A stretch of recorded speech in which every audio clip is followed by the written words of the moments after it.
Picture a normal Tuesday afternoon. You are standing at the kitchen counter, trying to remember if you salted the pasta water, when a thump and a scream echo from the living room, a sound every parent of multiple kids knows by heart. This timeline represents a single hour of sibling interaction. Those spikes show how often kids between 4 and 8 can erupt into a dispute, up to 8 times every 60 minutes. If your house runs on a constant hum of bickering punctuated by loud eruptions, you are not failing. That is the actual statistical baseline of having more than one small human in the same square footage.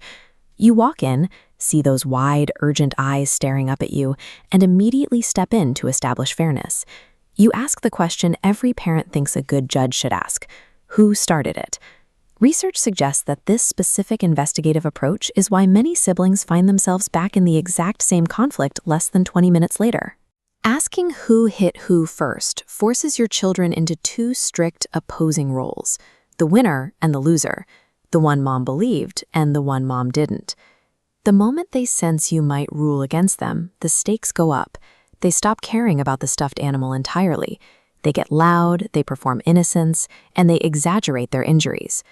This diagram illustrates the psychological geometry of that dynamic. By playing judge, you place yourself at the top of a triangle, holding power over the children below. Watch their aggression redirect. They stop fighting each other and compete upward to secure your validation. By climbing into the referee chair, you inadvertently make yourself the actual prize they are trying to win. Dr. Laurie Kramer at Northeastern University spent decades observing how siblings actually learn to get along. She found an effective approach sitting between ignoring the fight and jumping in to settle it. She calls it mediating. The first step requires you to kneel down, look at one child, and use exactly 4 words: see it your way. Then you turn to the other child and say the exact same thing. Nobody is right yet, and nobody is wrong yet. You are simply promising that they will be heard, and almost immediately the room slows down. The verdict they were both bracing for has been taken off the table. In step 2, you identify the core of the conflict.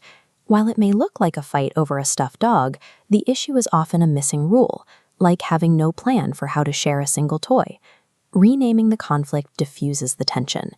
Children are highly capable of solving a missing rule, but they cannot solve being labeled a bad kid. Step 3 asks them to swap perspectives. You gently ask one child to guess what their sister or brother is feeling right now. The first time you try this, they might just stare at you blankly. That is fine. You are showing them where their empathy muscle is, conditioning it slowly over months of practice. Step 4 is the hardest part. You have to resist every urge in your body to hand them a clean answer, and instead ask them what they think you should all do. This chart shows how long different conflict resolutions hold up over time. The clean, logical solutions imposed by adults drop off sharply. Meanwhile, the solutions invented by the children themselves remain completely stable. Kids stick to the rules they build. But there is a specific scenario where this entire mediation framework collapses. When a significant age or strength gap leads to one child hurting or scaring the other, the situation becomes a power imbalance that requires immediate separation. Mediation is a tool designed for matched peers arguing over resources. It is not an appropriate response to fear or physical danger.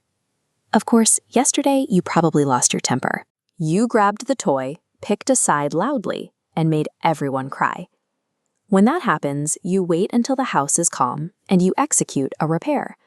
You go back, admit that you jumped in too fast, and ask to hear their side of the story. Simply admitting that you got it wrong teaches your kids more about fair conflict than any flawless intervention ever could, because you just modeled the exact skill you expect them to use. Let's look back at that geometric structure we saw earlier, with the parent sitting as the judge at the top. When you step out of that role and use those mediation steps, the geometry changes. The parent exits the shape entirely. Stripped of a judge, the siblings slide down to a flat, horizontal line.